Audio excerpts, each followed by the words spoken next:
آواز ٹھیک میں ہے، نظر آ رہی ہے۔ تارکی اعوذ بہت آ رہی ہے اعوذ باللہ من الشیطان الرجیم، بسم اللہ الرحمن الرحیم۔ الم تر کیف فعل ربک باصحاب الفیل الم یجعل کیدہم فی تضلیل وارسل علیہم طیرا ابابیل ترمیہم بحجارۃ من سجیل فجعلہم کعصف مأکول۔ صدق اللہ العظیم۔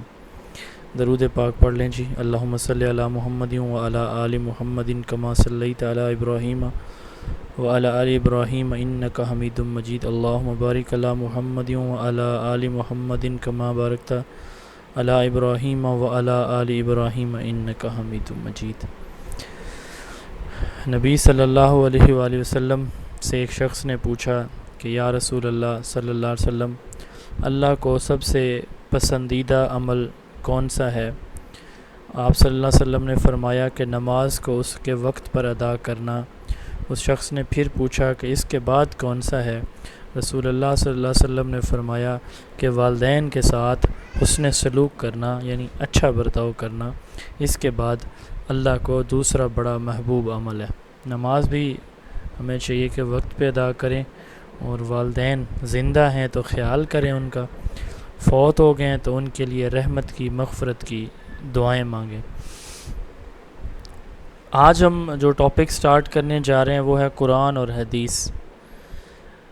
نبی صلی اللہ علیہ وآلہ وسلم کی عمر مبارک 40 سال تھی۔ مکہ جبل نور کے پہاڑی کے اوپر ایک غار تھی جس کا نام تھا غار ہیرا۔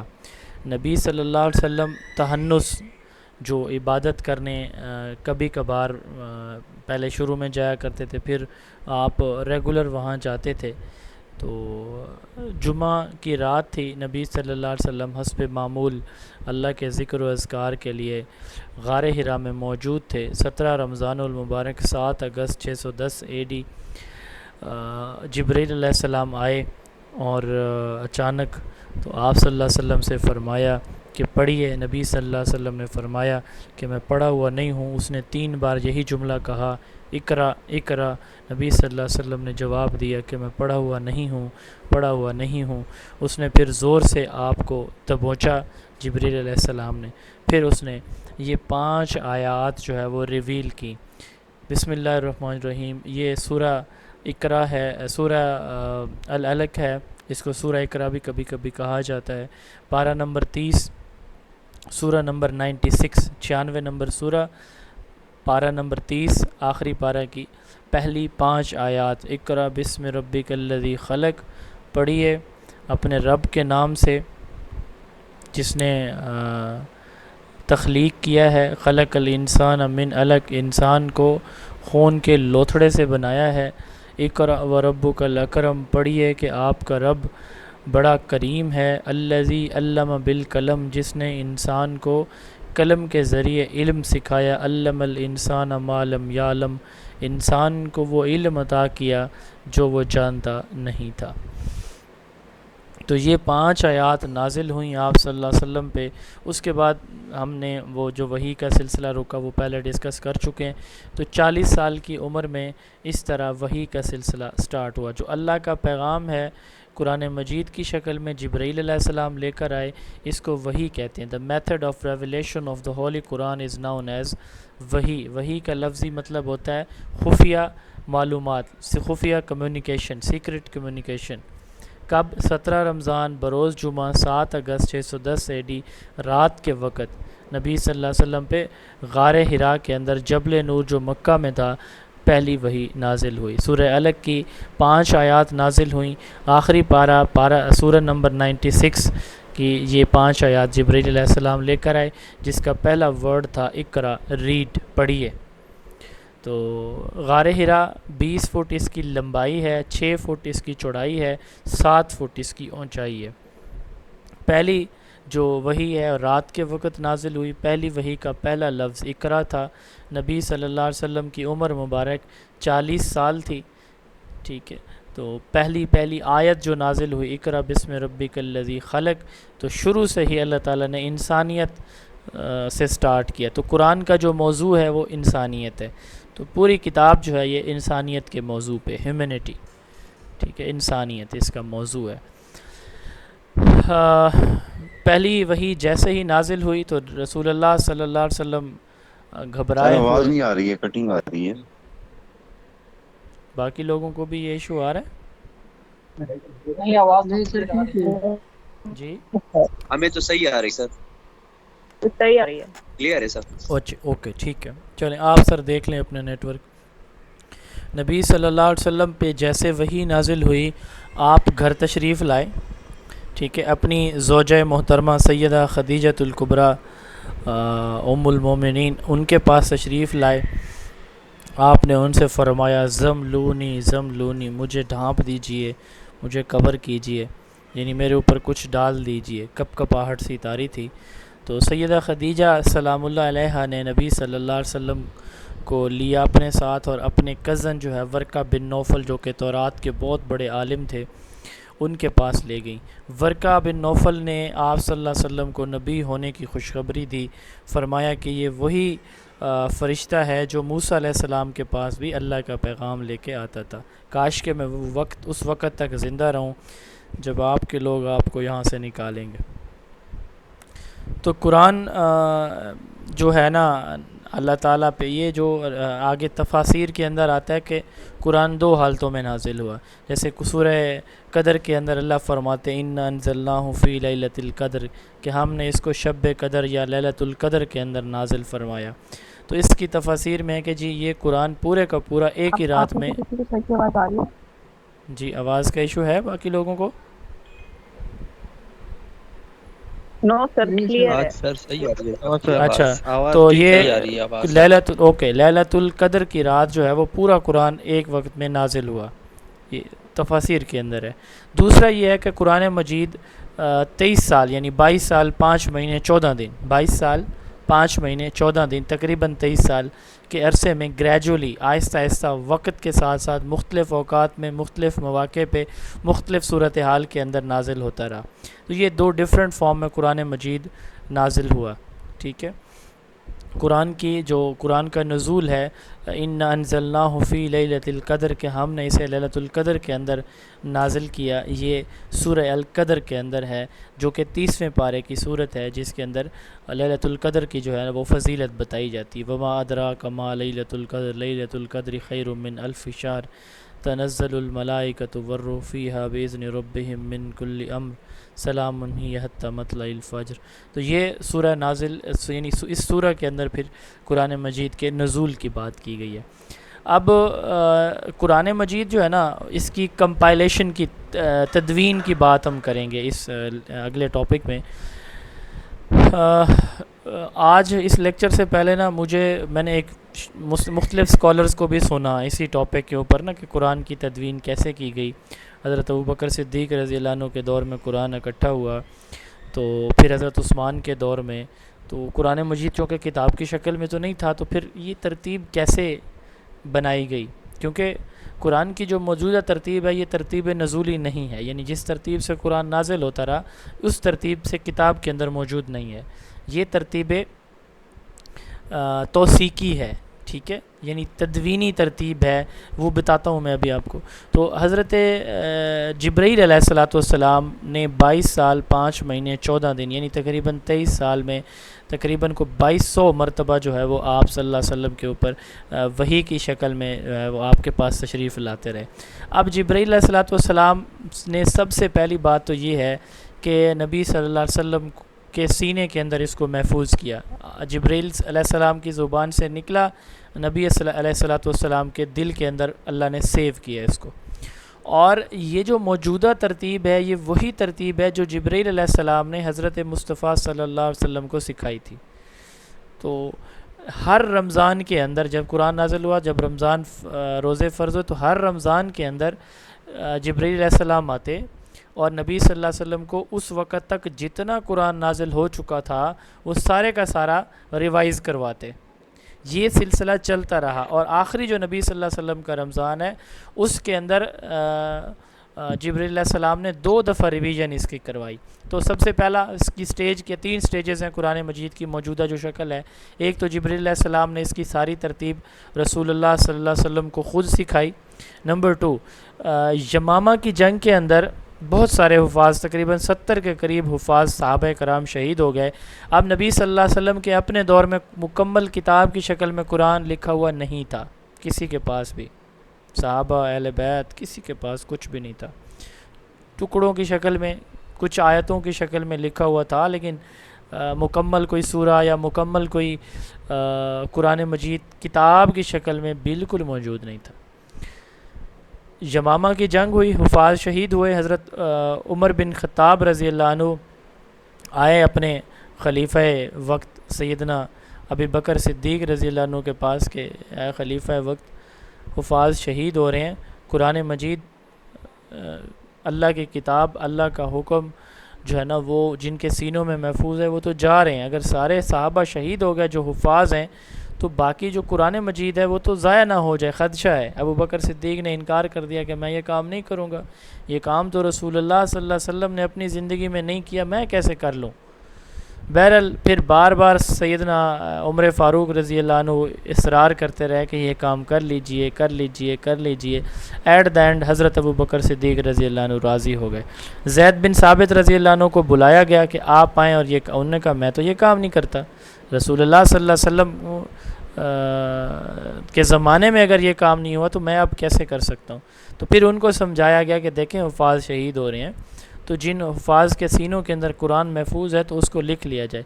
بہرحال قرآن پھر لکھ لیا گیا، اس بار بھی کتاب کی شکل میں نہیں لکھا گیا، اس بار بھی قرآن مجید کو مختلف چیزوں کے اوپر لکھ کے سیو کر لیا گیا، ٹھیک ہے، کپڑوں پہ، چمڑے پہ، ہڈیوں پہ، پتھروں پہ، اس طرح کر کے قرآن مجید لکھ لیا گیا۔ اور اس کا جو جس طرح لکھا گیا، جن چیزوں کے اوپر، وہ ساری کی ساری چیزیں سیدہ حفصہ بنت خطاب، سیدنا عمر فاروق کی بہن، نبی علیہ الصلوۃ والسلام کی زوجہ سیدہ حفصہ کے پاس سیو کر کے رکھ دیا گیا۔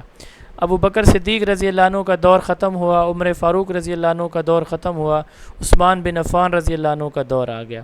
عثمان بن عفان رضی اللہ عنہ کے دور میں مختلف، چونکہ دیکھیں ہم قرآن پڑھتے ہیں نا عربی میں، ہمارا ایکسنٹ لہجہ اور ہوتا ہے، روم کے اندر اور ہے، عرب کے اندر اور ہے، حبشہ کے اندر اور ہے، ٹھیک ہے، مختلف علاقوں کے اندر قرآن پڑھنے کا جو انداز ہے وہ مختلف ہے۔ اسلامی سلطنت بہت حد تک پھیل چکی تھی، تو وہ جو قرآن پڑھنے کا جو انداز تھا تو اس میں اونچ نیچ ہونے لگ گئی۔ سیدنا عثمان بن عفان رضی اللہ عنہ نے کیا کیا، قرآن مجید کا جو نسخہ تھا سیدہ حفصہ سے لیا، ٹھیک ہے، سیدہ حفصہ سے لے کر اس کو کیا کیا کہ اس کی کاپیز تیار کروائیں۔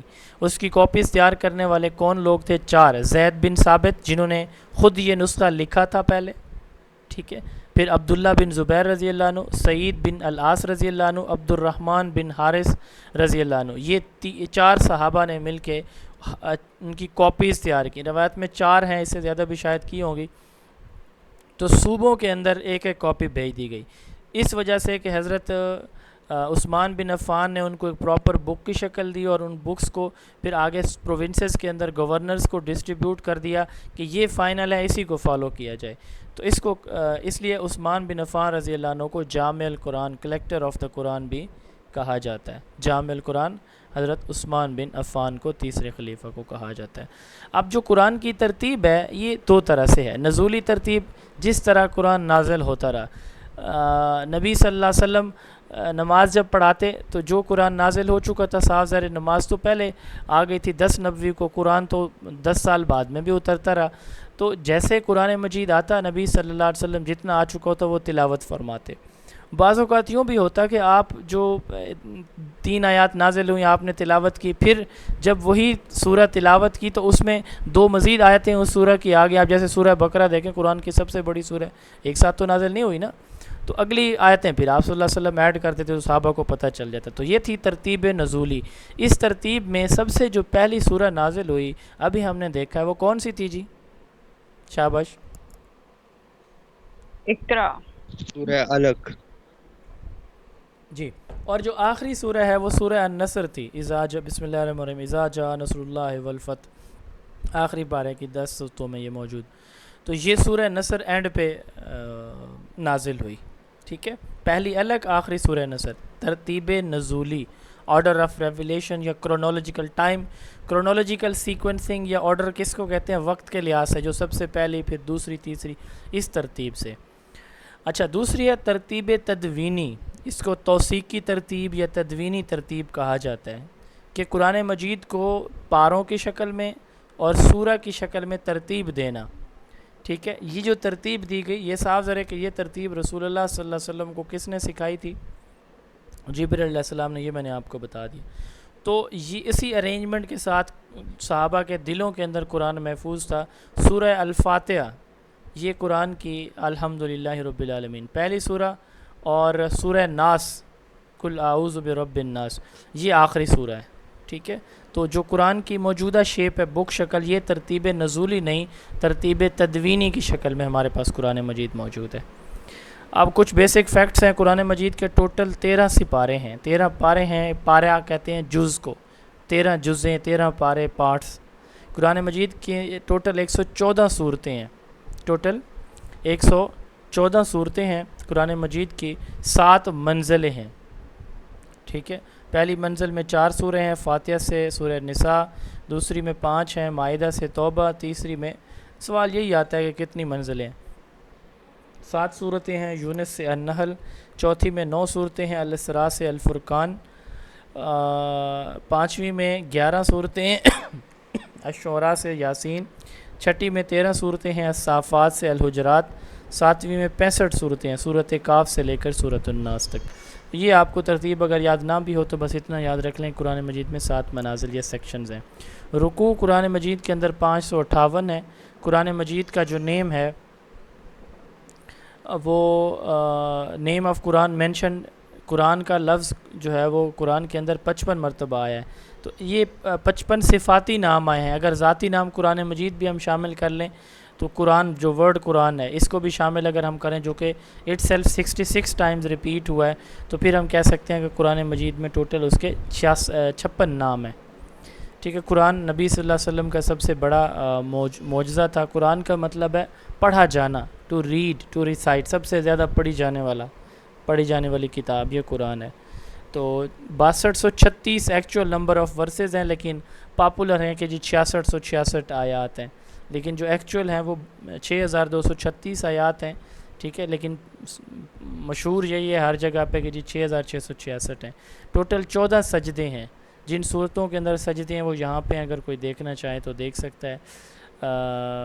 Finally the prophethood presented in 99 versus.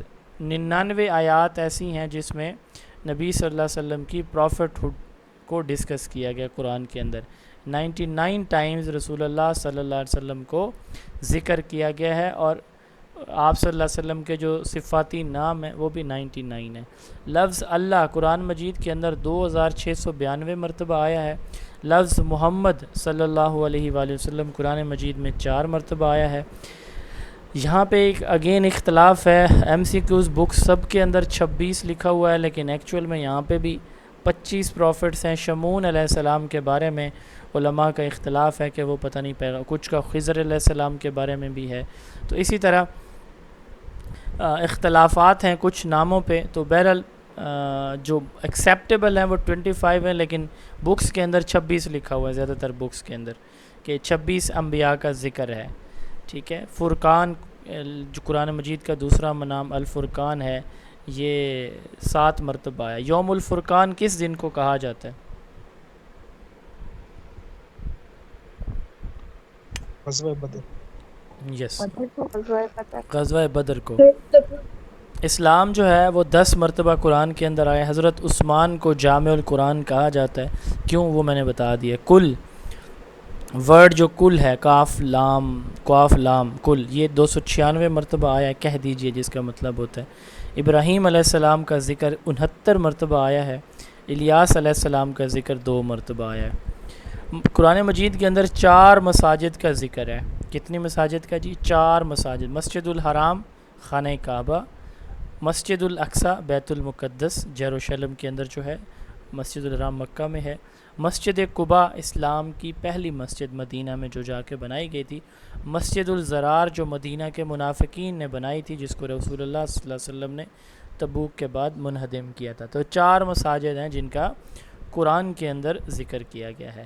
6 ایسے شہر ہیں جن کا قرآن کے اندر ذکر ہے، مکہ، مدینہ، ایجپٹ، بیبلون، بائبل، ایکا، شعیب علیہ السلام کا، اور سبا۔ یہ شہر ہیں یا ممالک آپ کہہ لیں کہ ان کا ذکر ہے۔ یمن کا شہر تھا سبا۔ 4 پہاڑوں کا، ماؤنٹینز کا ذکر ہے، کوہ طور، ماؤنٹ سینائی جہاں پہ موسیٰ علیہ السلام اللہ سے کلام کرتے تھے، کوہ صفا، ہل صفا جہاں پہ نبی صلی اللہ علیہ وسلم خطاب فرمایا کرتے، مروہ، صفا اور مروہ جہاں پہ یہ صحیح کی جاتی ہے، ایجپٹ، ماؤنٹین آف ایجپٹ موسیٰ علیہ السلام سے ریلیٹڈ ایک اور یہ ماؤنٹین آف ایجپٹ جو ہے، یہ 4 ماؤنٹینز کا، پہاڑوں کا ذکر ہے۔ 4 جو ہے وہ میٹلز کا ذکر ہے، دھاتوں کا ذکر قرآن کے اندر، ٹھیک ہے، سونے کا، چاندی کا، لوہے کا اور کاپر کا، سونا، چاندی، gold, silver, iron and copper. 3 سبزیوں کا، انین، کوکمبر اور گارلک، پیاز، کھیرا اور لہسن، ان کا ذکر ہے۔ 3 جو ہے وہ درخت بھی مینشن ہے قرآن کے اندر، olive tree, date tree, tree of lote, یہ سدرا ٹری یعنی جس کو سدرۃ المنتہا آپ کہہ لیں، تو اولیو ٹری، ڈیٹ، یہ کھجور کو، اور 6 پھلوں کا ذکر ہے، فگ، یہ جو آپ کیا انجیر ہوتی ہے نا، اس کو کہتے ہیں، اس کو انجیر کو کہتے ہیں نا فگ، اولیو، زیتون، پومگرینٹ، یہ انار، بنانا، ڈیٹ، کھجوریں اور انگور، یہ 6 جو ہے وہ فروٹس ان کا ذکر ہے۔ 5 برڈز، 5 پرندے قرآن کے اندر جن کا ذکر موجود ہے، ایک ہے کرو، کوا، ہدہد، ٹھیک ہے، کوئل، سویلو اور چکن لائک برڈ، یہ 5 پرندے ہیں جن کا جو ہے وہ ذکر قرآن کے اندر ملتا ہے۔ اس کے بعد جو جن جانوروں کا ذکر ہے اس میں سورہ فیل کے اندر جیسے ہاتھی ہے، گو ہے۔ کون سی صورت کا مطلب ہوتا ہے گائے؟ جی، کون سی صورت کا اردو ترجمہ اگر ہم کریں تو اس کا لفظ گائے بنتا ہے؟ جی، سورۃ البقرہ، یہ سورۃ البقرہ، کیمل، فراگ، سنیک، ڈریگن، یہ جو ہے اینیملز ہیں جن کا قرآن کے اندر، انسیکٹس، حشرات، چیونٹی کا بھی، شہد کی مکھی کا، موت یا بٹر فلائی کا، ان کا ذکر قرآن کے اندر موجود ہے۔ Insects mentioned in the holy قرآن 10، یہ انسیکٹس جو مزید یہاں پہ مینشن کیے گئے ہیں، ہدہد، ہوپو، نمل، چیونٹی، بودا، لائس، ابرا، لوکسٹ، نہل، ہنی بی، یہ ڈاب، کرالنگ کریچر ہے۔ اس کے بعد ہے فراشا، موت، جارا، گراس ہوپر، اور دفدہ، فراگ، سبحان، سنیک، یہ 10 انسیکٹس ہیں جن کا ذکر کیا گیا۔ Animals mention in the holy قرآن، فیل، ہاتھی، جمل، کیمل، بکرا، گائے، تھمب، ریم یعنی shape, hammer, donkey, کالب، dog, Asad, line, سمک، fish, ہوت، ویل، گراب، کرو، بازی، فالکن یا ہاک، اور یہ برڈ، تیر، برڈ اور سان، گوٹ، یہ 13 جو ہے وہ ان جانوروں کا ذکر قرآن کے اندر ہے۔ آپ کو یہ سارے نام یاد کرنے کی ضرورت نہیں ہے، ٹوٹل نمبر اگر آپ یاد کر لیں تو انف ہے۔ جن فرشتوں کا قرآن کے اندر ذکر کیا گیا وہ 7 فرشتے ہیں۔ سر حدود کو وڈ پیکر کہتے ہیں؟ ہاں جی، وڈ پیکر بھی کہتے ہیں اس کو۔ جبریل علیہ السلام کا ذکر کیا گیا ہے، میکائیل علیہ السلام کا، ملک الموت یعنی اسرائیل علیہ السلام کا، اسرافیل، یہ 4 جو بڑے فرشتے ہیں۔ ہاروت اور ماروت کا ذکر کیا گیا ہے، مالک جو جہنم کا جو ہے نا وہ دروازے پہ رہنے والا فرشتہ ہے، تو ان کا ذکر، تو یہ ان 7 کا فرشتوں کا ذکر کیا گیا، ہاروت ماروت 2، مالک 3 اور باقی جو 4 ہمارے میجر فرشتے ہیں ان کا ذکر کیا گیا ہے، تو ٹوٹل 7 ہیں۔ جبریل علیہ السلام کا ذکر 3 مرتبہ ہے، ہاروت اور ماروت بابل شہر میں بھیجے گئے تھے۔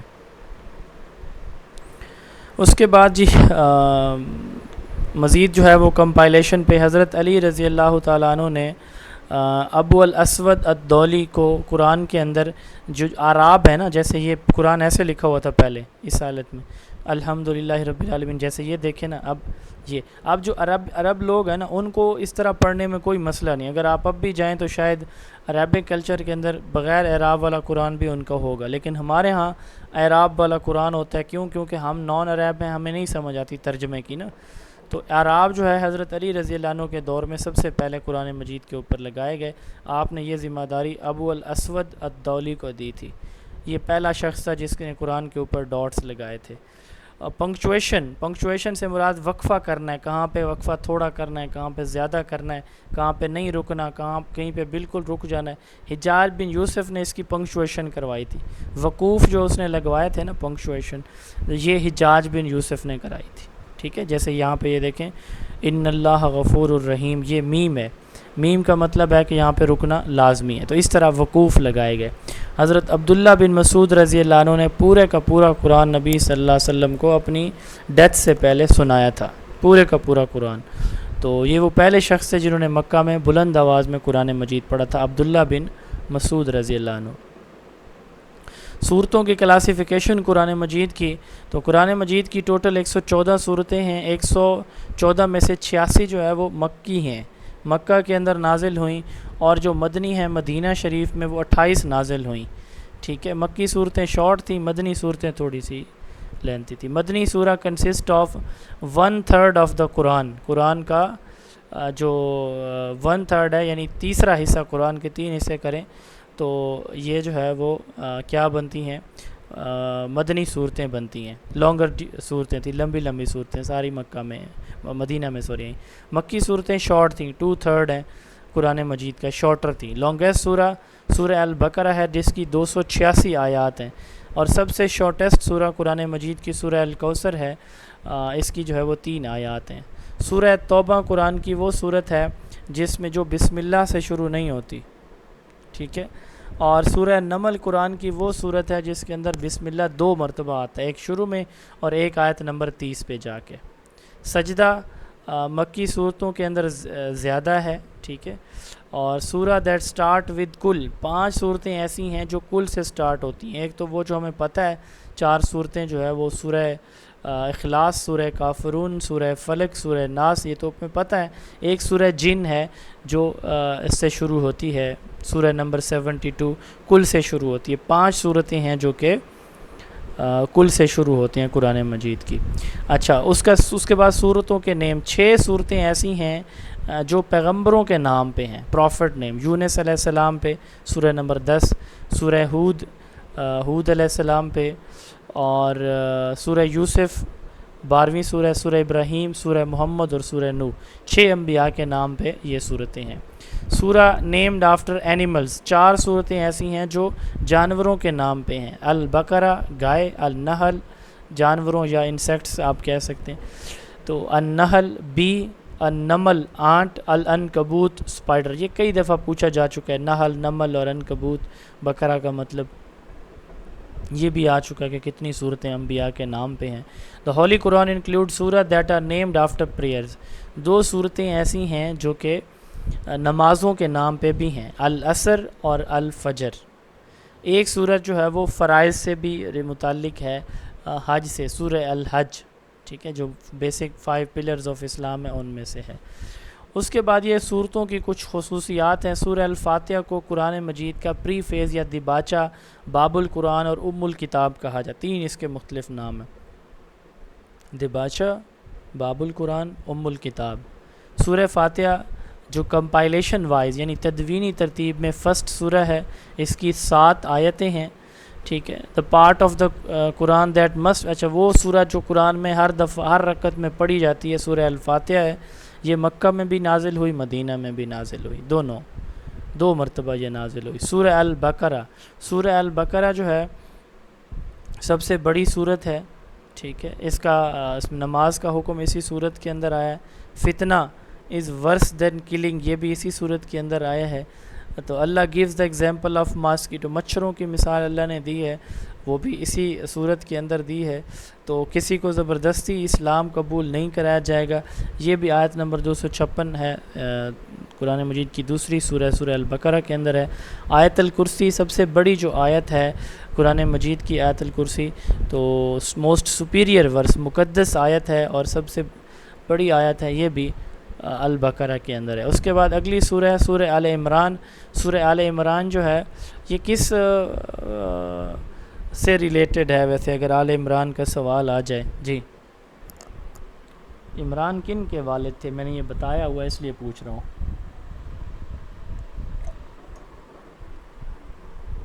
حضرت مریم کے حضرت مریم کے والد کا نام عمران تھا۔ جی، تو جنگ احد کا ذکر سورہ آل عمران میں ہے۔ حج کے فریضے کا متعلق سورہ حج اور سورہ آل عمران کے اندر ہے۔ احد کا ذکر آل عمران کے اندر ہے۔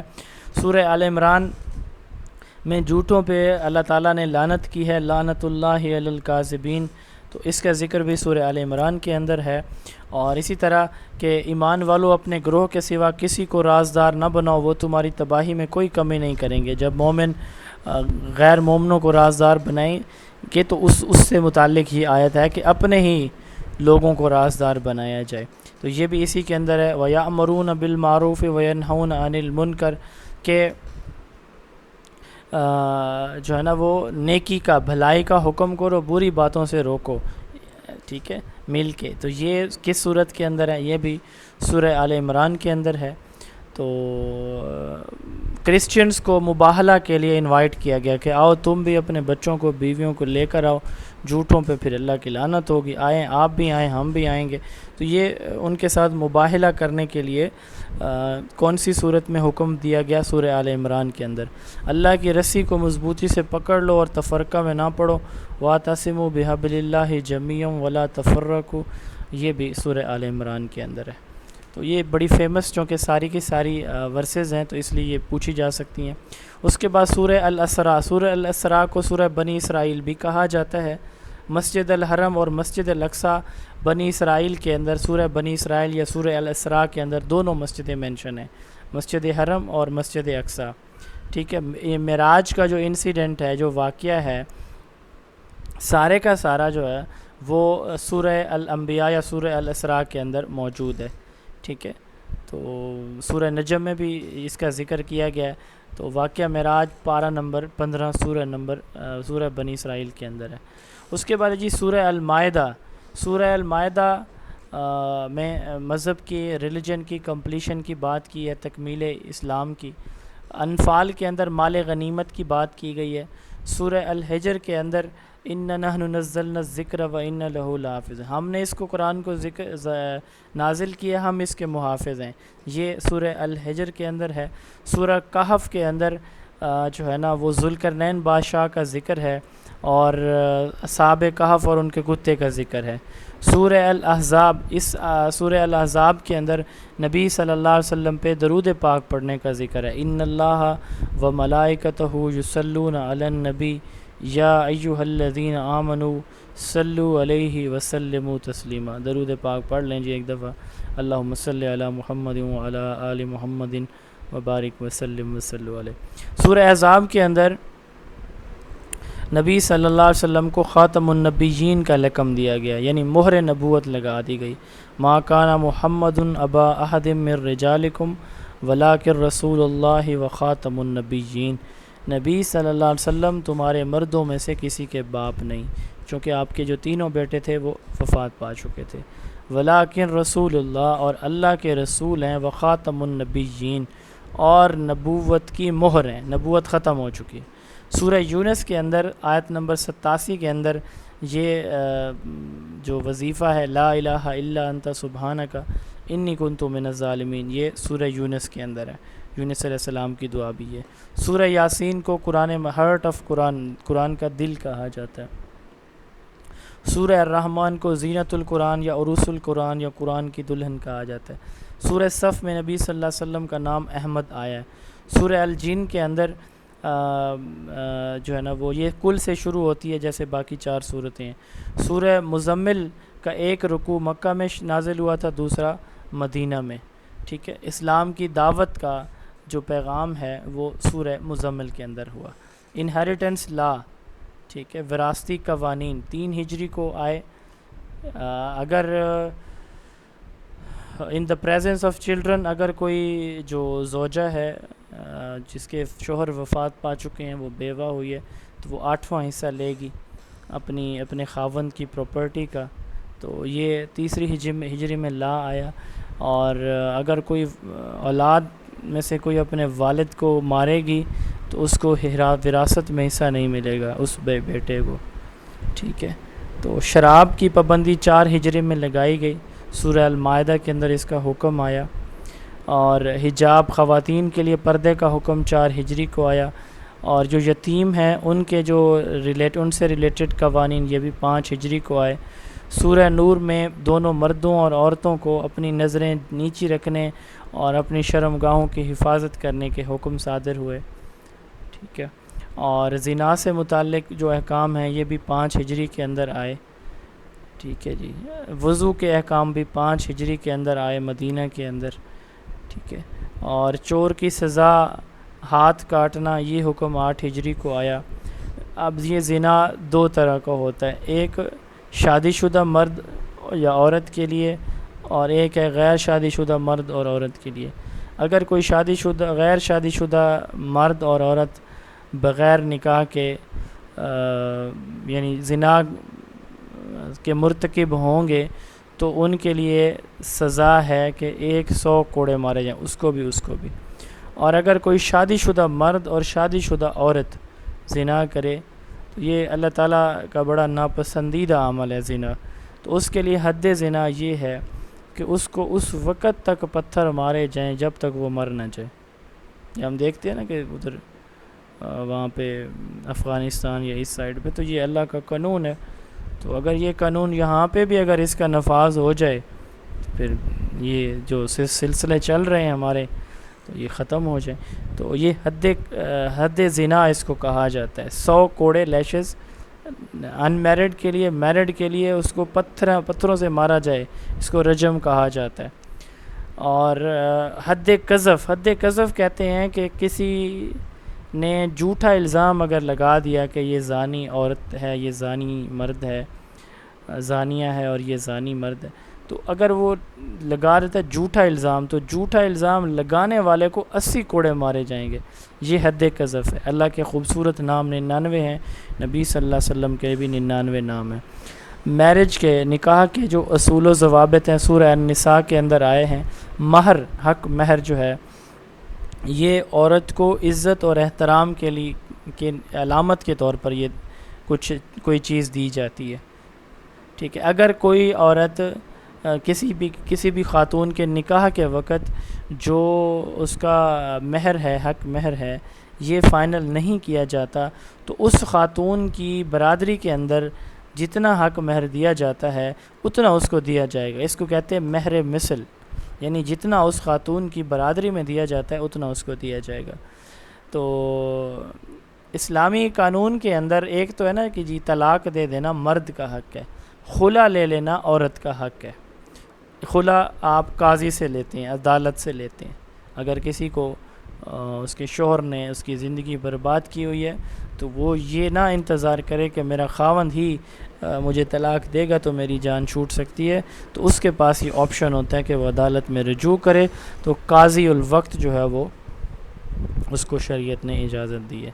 دیت، اگر کوئی قتل کرتا ہے کسی کا تو اس قتل کے بدلے میں جو اماؤنٹ، کوئی پیسہ، جانور، سونا چاندی، جو کچھ ہے رائج الوقت، اس کو دیت کہا جاتا ہے. رائٹس آف پیرنٹس، والدین کے حقوق سورہ لقمان کے اندر ذکر کیے گئے ہیں. حلال اور حرام جانوروں کا ذکر سورہ المائدہ کے اندر آیا ہے.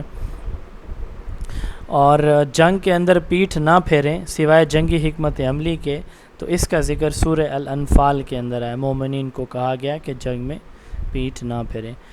قرآن کے اندر صرف ایک ہی خاتون کا ذکر کیا گیا ہے اور وہ ہیں سیدہ مریم سلام اللہ علیہ. سیدہ مریم سیدنا عیسیٰ علیہ السلام کی والدہ محترمہ ہیں. تو صرف ایک ہی ان کا ذکر ہے. تو سورہ مریم جو ہے وہ 19ویں نمبر کی سورہ ہے اور ان کے نام پہ سورہ بھی موجود ہے. جہاد فی سبیل اللہ کا مطلب اللہ کی راہ میں لڑنا، اور جہاد بن نفس یہ ہے اپنے نفس کو جو ہے نا وہ اپنی گرفت میں رکھنا. مثال کے طور پر عشاء کی نماز نہیں پڑھی تو اب تو لیکچر بھی لوگ لے لیا ہے، کھانا بھی کھایا، مجھے نیند آ رہی ہے، میں سو جاؤں گی یا سو جاؤں گا. ٹھیک ہے، تو یہ نفس پہ قابو نہیں ہے. تو نفس کو تھکانا، اپنے نفس کو، انر سیلف کو تھکانا اور اس کے خلاف چلنا. مثال کے طور پر انر سیلف، آواز آ رہی ہے میری؟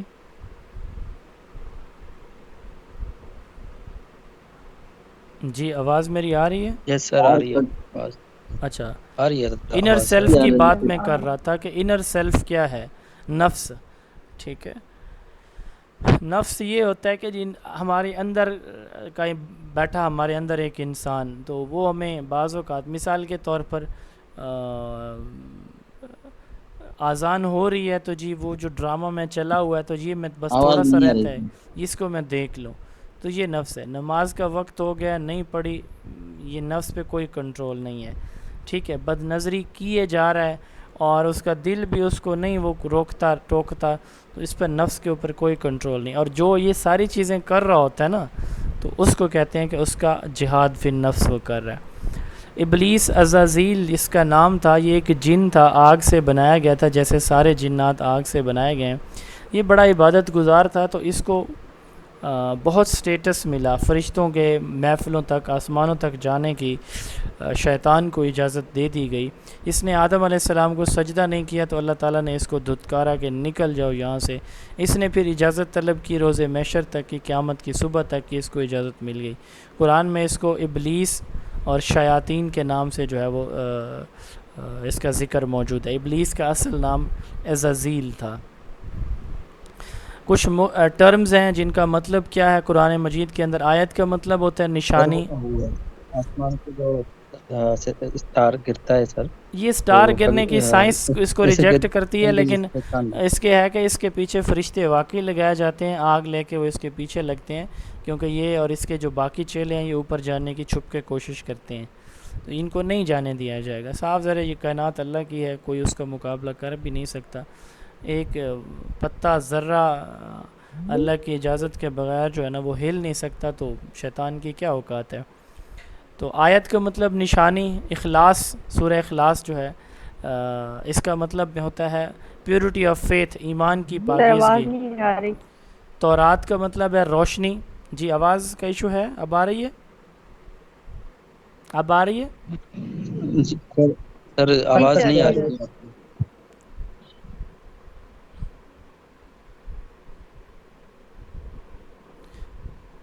جی ابھی بتائیے گا، آواز آ رہی ہے میری؟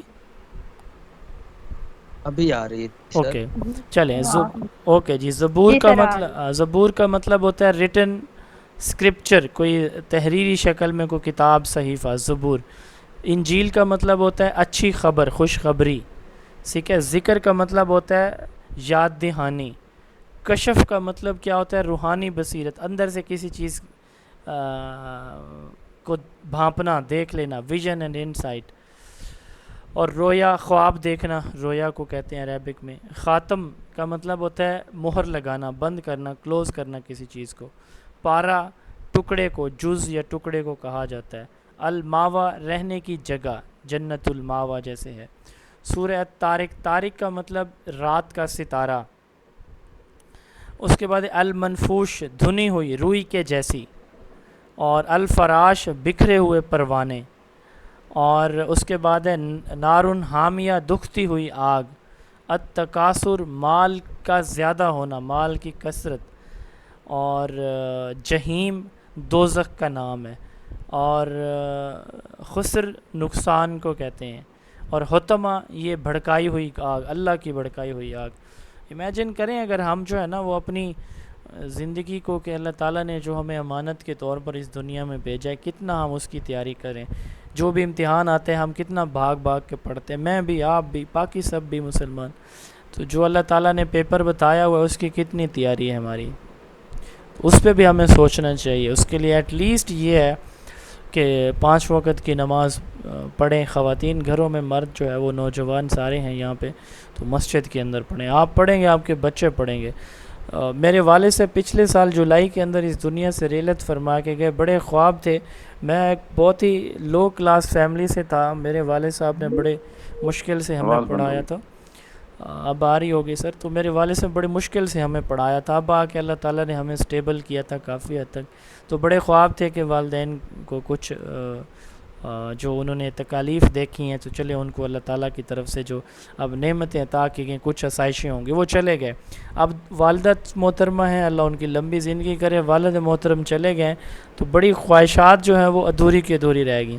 تو میں نے پھر بہت علماء کو سنا, کتابوں کو پڑھا کہ کیسے جو ہے نا ان کو میں میکسیمم بینیفٹ میری طرف سے پہنچ سکتا ہے. تو سب سے جو میجر بینیفٹ جو مجھے پتہ چلا ہے نا وہ یہ ہے کہ ایک تو ان کے لیے دعائے مغفرت کرنا اور رحمت کی دعا کرنا. تو مجھے میرے ایک دوست نے, میرے والد وہ حافظ ہیں اور بڑی دیندار فیملی سے ہیں, والد صاحب کے نماز جنازے سے پہلے میرے کان میں اس نے کہا تھا کہ نا فرض نماز کے بعد اپنے ابو کے لیے دعا کرنی. تو میری کوشش تھی, پہلے بھی ہوتی تھی کہ نماز جماعت کے ساتھ پڑھنے کی, لیکن ابو کے بعد تو میں نے مطلب ٹھان لیے کہ انشاءاللہ نماز جماعت کے ساتھ ہی پڑھنی ہے تاکہ ان کو میکسیمم فائدہ ہو. دوسرا ان کے لیے رحمت کی دعا. تیسرا جو ہے نا وہ ہے ان کے لیے صدقہ کرنا. تو دیکھیں کہ والدین اتنا کچھ ہمارے لیے کر کے جاتے ہیں. ہم کہتے ہیں کہ ہر جمعے کے دن ان کے دل مغفرت جمعے کے دن کہتے ہیں کہ ہر جمعے کے دن والدین کے لیے والدین کی قبر پر جا کر ہاں قبر پہ بھی اور ان کے جانا, لیے یس مغفرت مغفرت کی دعا کرنی چاہیے. کرنا. وہ تو جمعے سے ہٹ کے بھی کوشش میری ہوتی ہے کہ میں جاتا ہوں, تو جمعے کو بھی جانا چاہیے, بالکل زیادہ ثواب ہے. تو قبروں پہ مقصد بات کرنے کا آپ کو مختصر یہ ہے کہ آپ کو آپ کے پردادا کا نام شاید نہیں آتا ہوگا, ٹھیک ہے. ہم اس دنیا کی بھاگ دوڑ میں اتنے آگے جا چکے ہیں. سب سے پہلے میں اپنی بات کروں تو میں کہ ہم اللہ تعالیٰ کو بھول چکے ہیں. چلیں اللہ تعالیٰ تو بہت بڑی ذات ہے, نبی صلی اللہ علیہ وسلم کو بھی بھول گئے, اللہ کو بھی بھول گئے, ہم اپنی قبر کو بھول چکے ہیں. میں قبرستان چونکہ اکثر جاتا ہوں تو مجھے اب پتہ چلتا ہے کہ وہاں پہ ایک الگ دنیا موجود ہے. بیٹھا رہتا ہوں, کبھی کوئی بات کیے بغیر کافی دیر ایسے سوچ آتی رہتی ہے کہ اس قبر کے اندر جو بڑھنا پڑا ہے یا بندی موجود ہے وہ اکیلی ہے, اس کا کوئی بھی نہیں ہے, اور پیچھے والوں کو خبر بھی نہیں ہے کہ یہ ہماری والدہ ہے, دادی ہے, نانی ہے, اور یہ جو ہزاروں لاکھوں کروڑوں اربوں خربوں کا مالک بنا کے گیا یا گئی ہے اب یہاں پہ خالیات پڑی, اس کے پاس کچھ بھی نہیں ہے. تو کوشش کریں گے خود جو ہے نا اللہ کے قریب ہوں, رسول اللہ صلی اللہ علیہ وسلم کے قریب ہوں, ٹھیک ہے, قرآن کے قریب ہو جائیں, قرآن پڑھیں یا سنیں لازمی. قرآن آپ کی ایک ایسی کتاب ہے جس سے آپ کا دل کھلے گا. روزانہ ایک آیت صرف پڑھ لیں, اس کا ترجمہ پڑھ لیں, اس کو سمجھیں, غور کریں, ٹھیک ہے. مثال کے طور پر اللہ قرآن میں کہتا ہے کہ مانگنے والوں کو جھڑکی مت دینا. اللہ تعالیٰ قرآن میں کہتا ہے کہ جی مانگنے والے کو جھڑکی نہیں دینی آپ نے. اب یہ دیکھیں کہ ہم کتنی مرتبہ ایسا کر چکے ہیں کہ جو ضرورت مند ہے یا نہیں ہے اس کا اللہ نے ذکر نہیں کیا. اللہ نے اتنا ہی کہا ہے کہ مانگنے والے کو اس کے ساتھ اونچی جھڑکی سے مراد یہی ہے نا کہ وائس آ رہی ہے, آواز آ رہی ہے میری؟ جی سر ابھی آ رہی ہے آواز. ہاں میں ایک مثال دے رہا تھا کہ ایک چھوٹی سی آیت ہے کہ جی مانگنے والے کو جھڑکی نہیں دینی. اب ہم کتنی یہ اللہ کا حکم ہے, جو نہیں مان رہا اس بات کو تو پھر اللہ کی نافرمانی کرے. میں آپ کوئی بھی ہو سکتا. تو قرآن کتاب ہدایت ہے, اس کو پڑھیں, اس میں بہت سی ایسی چیزیں جو آپ کی زندگی کو بدلیں گی. ایک آیت پڑھیں روزانہ صرف, بے شک اس کو سمجھیں کہ اس میں اللہ آپ سے کیا کہنا چاہتے ہیں. ہم نے آج تک قرآن مجید کو پڑھنا اور سمجھنے کی کوشش نہیں کی ہے, میں سچ بتا رہا ہوں, بڑے دکھ کی بات ہے, ٹھیک ہے نا جی. ہم علماء کو, خطباء کو, ذاکرین کو, اسکالرز کو, جو اسپیچ کرنے والے ہیں ان کو سنتے ہیں, لیکن ہم نے کبھی یہ سوچا کہ یہ جو کتاب ہے یہ اللہ نے ہر مسلمان کے لیے بھیجی ہے, ٹھیک ہے, اور قیامت تک یہ ایسی رہے گی. تو اس میں اللہ مجھ سے کیا چاہتے ہیں, مجھے کیا کرنا چاہیے اللہ کے لیے اپنے آپ. اللہ کو ہم سارے کے سارے اگر عبادت گزار بن جائے نا, نمازی, پرہیزی اور روزہ رکھیں ساری رات, اللہ کی قسم اللہ کی ذات کو کوئی فرق بھی نہیں پڑے گا ان سب کچھ کے کرنے سے. ہم اگر نہیں کریں گے ہمیں نقصان ہے, ہم کریں گے ہمارا فائدہ. تو اللہ تعالیٰ چاہتے ہیں کہ آپ کا فائدہ ہو, ساری چیزیں ہمیں پتہ ہیں, پھر بھی ہم جو ہے نا اللہ کہتے ہیں کہ آ جاؤ میری طرف, اور ہم بھاگ رہے ہیں دنیا کے پیچھے. کہیں پہ اللہ نے منع نہیں کیا کہ روزگار کے پیچھے نہ جاؤ, کہیں پہ منع نہیں کیا کہ آپ کمائی نہ کرو, کہیں پہ یہ منع نہیں ہے کہ آپ جو ہے نا وہ اپنا گھر نہ بناؤ, کہیں پہ بھی منع نہیں ہے. ساری چیزیں اس میں ہیں, اجازت ہے, لیکن یہ ہے کہ کاروبار میں ہیں تو ایمانداری کے ساتھ جھوٹ نہ بولیں, ٹھیک ہے. 5 وقت کی نماز پڑھیں. سال میں 1 مہینہ آتا ہے, کتنے مسلمان روزہ رکھتے ہیں آپ خود دیکھ لیں. زکوٰۃ اللہ نے جس کو 1 لاکھ روپیہ دیا ہے اس پہ 2500 روپے اس نے دینی ہے. کتنے مسلمان زکوٰۃ دیتے ہیں, کھربوں کے مالک مسلمان کتنے لوگ حج پہ جاتے ہیں. تو یہ وہ چیزیں بڑا دکھ ہوتا ہے. پڑوسی اپنے گھر میں جو ہے نا وہ ہزاروں روپے کے کھانے ضائع ہو رہے ہیں, پڑوسی کے گھر میں 2 وقت کی روٹی کے لیے آٹا نہیں ہے, کتنوں کو اس کی پرواہ ہے. بہرحال میں کوئی اسلامک اسکالر نہیں ہوں, بحیثیت ٹیچر, چونکہ آپ میں سے بہت سے لوگ میرے سے شاید ایج میں بھی بڑے ہوں گے, لیکن یہاں پہ میرا رول ایک ٹیچر کا ہے. تو میں نے جتنا کچھ قرآن سے سیکھا ہے تو میں آپ کو بتا رہا ہوں کہ اللہ کی ذات کے ساتھ کسی کو شریک نہ بنیں, قرآن کو پڑھیں سمجھیں. آپ کا سینہ اللہ ایسے کھولیں گے نا کہ بہت ساری چیزیں آپ اللہ کے قریب ہو جائیں گے. پھر ایسے آپ کو محسوس ہوگا کہ آپ کے دل میں خیال آیا نا تو آپ کی مراد پوری ہو رہی ہے, اور آپ کو وہ پوری ہوتی نظر آئے گی اپنی آنکھوں کے سامنے. جو بات آپ کسی سے چاہتے ہیں نا کہ یہ بندہ یہ بات کرے, اللہ کی قسم میں آپ کو سچ کہہ رہا ہوں, پریکٹیکل ایکسپیرینس بتا رہا ہوں, آپ اسی کی زبانی اپنے کانوں سے اپنی آنکھوں سے دیکھیں گے, کانوں سے سنیں گے, وہ بندہ ویسے بول رہا ہوگا جیسے آپ کا دماغ سوچ رہا ہوگا. اور یہ ہوتا ہے, اسپرچول چیزیں ہیں, ایگزسٹ کرتی ہیں. یہی تو ہمارا, ہم نے کب دیکھا ہے اللہ کو, رسول اللہ کو؟ ایمان ہے نا. جبرائیل کو کس نے دیکھا ہے؟ آج تک نبی صلی اللہ علیہ وسلم یا انبیاء کے سوا کس نے نہیں دیکھا, کبھی دیکھا ہی نہیں ہے نا ایمان. قبر کی زندگی, جنت جہنم کو کس نے دیکھا ہے نا ایمان. تو یہ وہ چیزیں ہیں. بہرحال اللہ تعالیٰ کے قریب ہونے کی کوشش کریں, زندگی کا کوئی پتہ نہیں. اچھا, اشتیاق کا مطلب ہے سردی. کسی کا مائک آن آف کر لیں. المعون کا مطلب ہے ضروری سامان. شانیہ کا یہ سورہ کوثر کے اندر ہے. تمہارا دشمن رعیتا, وہ جو کنکریاں پھینکی تھی, اس کا مطلب دیکھا. اور تبت ہلاک ہوئے, تبا اس کا مطلب وہ ہلاک ہوا. اور الخنس جو ظاہر ہو پھر غائب ہو جائے. یہ کچھ ورڈز کے میننگ ہے امپورٹنٹ ہیں جو کہ آ سکتے تھے. اس کے بعد اکارڈنگ ٹو شاہ ولی اللہ جو آیات منسوخہ ہیں وہ 5 ہیں, ٹھیک ہے, یعنی جن کے حکم جو ہے نا وہ اب موجود نہ ہوں, یہ آیات منسوخہ ہیں.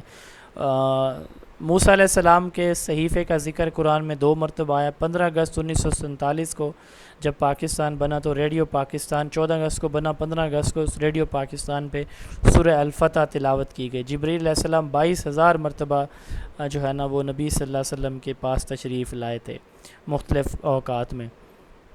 ینگسٹ پروفٹ, سب سے چھوٹی عمر میں وہ نبی صلی اللہ علیہ وسلم تھے. مسجد بنو زندیق مدینہ کے اندر ہے جہاں پہ قرآن پہلی مرتبہ ریسائٹ کیا گیا. Which individual in the Quran is mentioned by his کنیہ, کنیت کے ساتھ ابو لہب کو ذکر کیا گیا سورہ لہب کے اندر. تمام برائیوں کی جڑ شراب کو کہا گیا ہے. پہلا قرآن مجید کا جو ترجمہ کسی بھی زبان میں کیا گیا وہ 1143 یعنی 12ویں صدی میں اس میں لاطینی زبان کے اندر کیا گیا. انڈیا کے اندر جو پہلا قرآن مجید کا سب کانٹیننٹ میں کیا گیا وہ سندھی زبان میں کیا گیا. اب تک قرآن مجید 120 سے زائد زبانوں کے اندر ترجمہ اس کا کیا جا چکا ہے. قرآن مجید میں سب سے زیادہ یوز ہونے والا لفظ جو عربک یا اردو کے جو الفابیٹس ہیں ان کی ہم بات کریں تو الف ہے, اور سب سے کم یوز ہونے والا توئے ہے, ٹھیک ہے. قرآن مجید کا پہلا حرف جو ہے وہ الف ہے اور آخری سین ہے. سب سے لمبی جو آیت ہے وہ آیت الکرسی ہے. سکرائبرز آف دا ریولیشن, کاتب وحی. کاتب وحی کس کو کہتے ہیں؟ جس نے قرآن مجید کی آیتوں کو لکھا. جی سر. سب سے لمبی صورت آیت کرسی ہے یا لمبی صورت نہیں سر, لمبی آیت. سورہ آیت کی لمبی سورہ بقرہ ہے. آیت جی, آیت بھی آیت کرسی تو نہیں, آئی تھنک سورہ بقرہ کی ایک آیت آخر میں آخری آیت کہی جاتی ہے. جی, یا ایھا الذین آمنوا اذا تداینتم, یہ سب سے بڑی سر آیات وہ آپ کی بات ٹھیک ہے, میں اس کو اگین بھی کنفرم کر لوں گا آپ کے کہنے پہ, لیکن ہر جگہ پہ یہ مشہور ہے کہ آیت الکرسی سب سے لمبی آیت ہے آبجیکٹیو بکس جتنی بھی ہیں. تو چلیں اس کو کنفرم کر لیں گے, پھر بھی آپ بھی کر لیجئے گا, میں بھی کر لوں گا. تو میں نے تو جہاں سے دیکھا تو وہاں پہ آیت الکرسی تھی. کاتب وحی کس کو کہتے ہیں؟ جس نے قرآن مجید کی آیت کو لکھا اس کو کاتب وحی کہتے ہیں, ٹھیک ہے. تو نبی صلی اللہ علیہ وسلم کے بہت سارے 60+ کاتبین وحی تھے جس جو پڑھے لکھے تھے. تو عبداللہ بن مسعود, عبداللہ بن زبیر, معاذ ابن جبل, عبداللہ بن زبیر, عبداللہ بن ہشام, عبداللہ عثمان بن عفان, معاویہ بن ابی سفیان, حذیفہ, ابن الجمن، عبد الرحمن بن عوف، ابی بن کعب، تو یہ وہ مشہور لوگ ہیں، سعد ابن ابی وقاص، تو یہ صحابہ ہیں جو مشہور کاتبین وحی ہیں، جنہوں نے سب سے زیادہ کتابت کی وحی یعنی قرآن مجید کو لکھا، یعنی جیسے نبی صلی اللہ علیہ وسلم پہ نازل ہوتا ہے یہ لکھتے تھے۔ تو پہلی وحی جو ہے وہ، اس پہ اختلاف بھی ہے کچھ بکس کے اندر، عبداللہ بن سعد بن ابی سرح اور ایم سی کیوز کی ویب سائٹس پہ جہاں پہ ہے وہاں پہ شرجیل رضی اللہ عنہ کی پہلی وحی انہوں نے لکھی تھی، اور آخری وحی ابی بن کعب نے لکھی، آخری وحی جو ہے وہ ابی بن کعب نے لکھی تھی۔ اس کے بعد ہے جی حدیث، دوسرا چیپٹر آج کے ہمارے لیکچر کا۔ حدیث کس کو کہتے ہیں؟ وہ عمل، وہ قول جو نبی صلی اللہ علیہ وسلم کی زبان سے نکلا، وہ عمل جو نبی صلی اللہ علیہ وسلم نے خود کیا، یا وہ قول و فعل جو نبی صلی اللہ علیہ وسلم کے سامنے کیا گیا اور آپ نے اس پہ جو ہے نا وہ اس کو منع نہیں کیا، چپ رہے، ٹھیک ہے، تو اس کو جو ہے وہ حدیث کہا جاتا ہے۔ لفظی مطلب حدیث کا اسپیچ، حدیث کا لفظی مطلب کیا ہے؟ کچھ بیان کرنا، نیا بیان، اطلاع، یہ اس کا لفظی مطلب ہوتا ہے حدیث کا، یعنی حضور صلی اللہ علیہ وسلم کے الفاظ، آپ صلی اللہ علیہ وسلم کے ایکشن، افعال، یا آپ صلی اللہ علیہ وسلم کی اپروول، آپ کے سامنے کوئی بات کی گئی اور آپ نے اس کو ریجیکٹ نہ کیا، نگیٹ نہ کیا، تو یہ حدیث کہلاتی ہے۔ حدیث کی 3 ٹائپس یہاں پہ بتائی جائیں گی آپ کو، حدیث قولی، حدیث فعلی اور حدیث تقریری۔ حدیث قولی سے مراد وہ الفاظ جو نبی صلی اللہ علیہ وسلم نے خود بولے اپنی زبان مبارک سے، حدیث قولی۔ حدیث فعلی سے مراد وہ افعال، وہ کام، ایکشن، ڈیڈ جو نبی صلی اللہ علیہ وسلم نے خود کیے، جیسے وضو کر کے دکھایا، نماز ہمیں کیسے پتہ تھی؟ قرآن میں تو نہیں بتایا گیا نا طریقہ، تو نبی صلی اللہ علیہ وسلم نے پڑھ کے دکھائی، حدیث فعلی ہے۔ اس کے بعد کچھ ایکشنز ایسے بھی تھے جو صحابہ آئمہ کرتے تھے، اہل بیت اطہار کرتے تھے، نبی صلی اللہ علیہ وسلم اس پہ خاموشی اختیار فرماتے، ٹھیک ہے، تو ان کو حدیث تقریری کہا جاتا ہے، اپروول حدیث، ٹھیک ہے۔ تو حدیث کی جو ہے لکھنے کا سلسلہ کب شروع ہوا؟ عبداللہ بن عمر بن العاص رضی اللہ عنہ، یہ جو ہے نا نبی صلی اللہ علیہ وسلم کی احادیث انہوں نے اس اپنے دور سے شروع کیا، ٹھیک ہے، الصحیفہ الصادقہ کے نام سے، الصحیفہ الصادقہ یہ پہلی بک تھی حدیث کی جو لکھی گئی۔ عبد الرحمن بن سخر جو ہے ان کا ابو ہریرہ رضی اللہ عنہ کا جو ہے نا وہ اصل نام تھا، تو سب سے زیادہ احادیث ان سے منقول ہے، 5374 احادیث ابو ہریرہ سے منقول ہے، کیونکہ یہ جو صفا کے چبوترے میں اکثر ادھر ہی رہتے تھے۔ اور ٹرم صحیح کہتے ہیں جو حدیث کی، ابھی ہم اگلے پیج پہ کتابیں دیکھیں گے، بخاری شریف کو اور مسلم کو، یہ حدیث کی جو 6 کتابیں ہیں صحاح ستہ جن کو بولا جاتا ہے، 6 اتھینٹک بکس آف احادیث، تو ان میں جو پہلی 2 ہیں صحیح بخاری اور صحیح مسلم، ان کو صحیح کہا جاتا ہے۔ وہ حدیث جو بخاری اور اس میں ملتی ہے مسلم دونوں میں، وہ پھر بالکل مستند ہو جاتی ہے۔ تو حدیث کے ادوار کو 3 حصوں میں تقسیم کیا گیا، 110 ہجری تک جو پہلا دور ہے، پھر دوسرا دور 111 سے 170 ہجری، تیسرا دور 171 سے 220 ہجری، یہ 3 ادوار میں حدیث کے تدوین حدیث کو تقسیم کیا جاتا ہے۔ تیسرا پیریڈ میں سب سے اتھینٹک بکس یہ جو ابھی موجود ہیں آپ کی سکرین پہ، یہ تیسرے دور میں لکھی گئیں۔ اس میں ایک سائنس آئی اسماء الرجال۔ اسماء الرجال سے مراد یہ ہے کہ اس دور میں یہ دیکھا گیا کہ وہ جو لوگ راوی ہیں نا وہ خود کس طرح کیا، مثال کے طور پر اب میں سارا دن جھوٹ بول رہا ہوں، ٹھیک ہے، اور میری بات کو ایز اے سند کوٹ کیا جا رہا ہو، تو یہ تو پھر مناسب نہیں ہے۔ اگر میں سارا دن سچ بولتا ہوں، میری لوگ گواہی دیں کہ یہ بندہ جھوٹ نہیں بولتا ہے، یہ تو ہمیشہ حق کی بات کرتا ہے، تو پھر جو ہے میری سند ایکسیپٹ کی جائے گی۔ ادروائز میں خود جھوٹا ہوں، میں ناپاک رہوں، نمازیں نہ پڑھوں، اور میں پھر قرآن و حدیث کے جو لیکچر دوں گا تو وہ صاف ظاہر ہے اس کو کوئی ایکسیپٹ نہیں کرے گا۔ تو اسماء الرجال میں یہی دیکھا گیا، بایوگرافی دیکھی گئی اس بندے کی۔ مثال کے طور پر امام بخاری ایک شخص کے پاس گئے تو اس سے پتہ چلا امام بخاری کو کہ فلاں چرواہے کے پاس حدیث ہے۔ جب اس کے پاس گیا اور اس سے پوچھا جو ہے نا آپ کی بھیڑیں کتنی ہیں، یا ٹوٹل بھیڑیں بکریاں کتنی ہیں، تو اس نے کہا جی میں بتاتا ہوں۔ وہ گننے شروع ہو گیا، تو آپ اس سے اس کا یہ جواب بھی کہ کتنی ہیں سنے بغیر وہاں سے چل دیے، کہ جس بندے کو اپنی بیڑوں کا ہی نہیں پتہ اس کو نبی کی حدیث کا کیا پتہ ہوگا۔ تو بہرحال انہوں نے اپنی بڑی ایمانداری کی، کیونکہ بہت ساری کنٹروورشل حدیث بھی ہیں جن کو کچھ سیکٹ مانتے ہیں کچھ نہیں بھی مانتے، پھر کچھ لوگوں نے ایک ایک حدیث کو لے کے اپنے اپنے سیکٹ بنا لیے، ٹھیک ہے، آپ کو پتہ ہے کوئی 30 کے قریب ہمارے سیکٹ اب تک بن چکے ہیں۔ تو میجر کمپائلیشن آف حدیث بگن ڈیورنگ دا پروفٹس ٹائم، ٹھیک ہے، نبی صلی اللہ علیہ وسلم کے دور سے لے کر 450 ہجری تک یہ سلسلہ چلتا رہا۔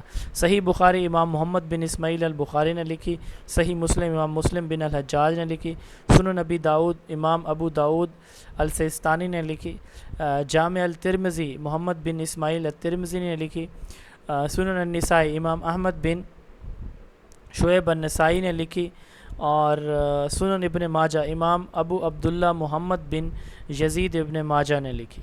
تو یہ 6 جو ہے وہ احادیث کی کتابیں ہیں، ان کو اتھینٹک یا صحیح ستہ مانا جاتا ہے۔ موطا امام مالک نے جو کتاب لکھی حدیث کی اس کو موطا امام مالک کہا جاتا ہے۔ جو میجر ڈویژن ہوئی تھی نا وہ 2 حصوں میں ہوئی تھی، ایک اہل سنت اور ایک جو ہے نا وہ واقع کربلا کے، خاص طور پر اس کے بعد یہ موومنٹ بہت زیادہ تحریک لے گئی تھی اہل تشیع۔ تو اہل سنت جو ہے فردر وہ 4 حصوں میں بٹ گئی، 4 امام آئے، امام مالک، امام ابو حنیفہ، اور کیا تھے، امام مالک، امام ابو حنیفہ، امام اور کون سے ہیں، احمد بن حنبل اور امام شافعی۔ تو یہ پھر 4 سیکٹ ہمارے ہاں سب کانٹیننٹ میں امام ابو حنیفہ کے فالوورز ہیں۔ ادھر سے فقہ جعفریہ امام جعفر صادق کا جو ہے وہ ان کے فالوورز۔ تو یہ میجر 2 ڈویژن ہوئی، پھر آگے ڈویژنز ہو گئی ہیں۔ اہل تشیع کے اندر آگے کوئی 20 کلاسز بن چکی ہیں، اہل سنت کے اندر آپ کو پتہ ہے کہ حنفیوں کے اندر پاکستان میں آپ دیکھ لیں تو کوئی 20 کے قریب گروپنگ ہو چکی ہے۔